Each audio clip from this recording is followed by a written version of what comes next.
বাংলাদেশের অস্থির পরিস্থিতির কারণে ভারতে অনুপ্রবেশ বাড়ছে। পশ্চিমবঙ্গের সুন্দরবন সহ একাধিক জায়গা বাংলাদেশের সীমান্ত লাগোয়া হওয়ার ফলে বিএসএফের নজর এড়িয়ে অনুপ্রবেশ হচ্ছে।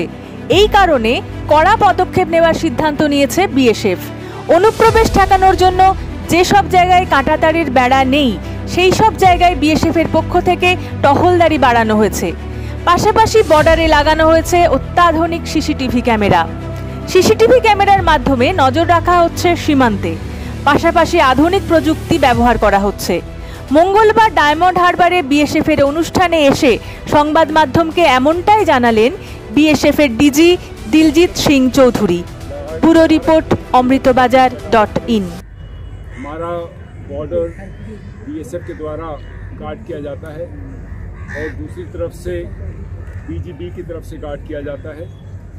दोनों फोर्सेस का अच्छा कोऑर्डिनेशन है और लगातार हमारा प्रयास रहता है कि किसी प्रकार की इन्फिल्ट्रेशन या एक्सफिल्ट्रेशन यहाँ से ना हो, और उसमें ज़्यादातर हम लोग बहुत अधिक तरीके से हम लोग सफल भी हैं। टेक्नोलॉजिकल सॉल्यूशंस लगा रखे हैं, हमने ऑब्स्टेकल्स लगा रखे हैं, उनको हमने फ्लडलाइट कर रखा है लाइटिंग के द्वारा, और हमने लगातार उन क्षेत्रों में पेट्रोलिंग कर रहे हैं और प्रयास कर रहे हैं कि किसी प्रकार की कोई भी इन्फिल्ट्रेशन हमारे क्षेत्र में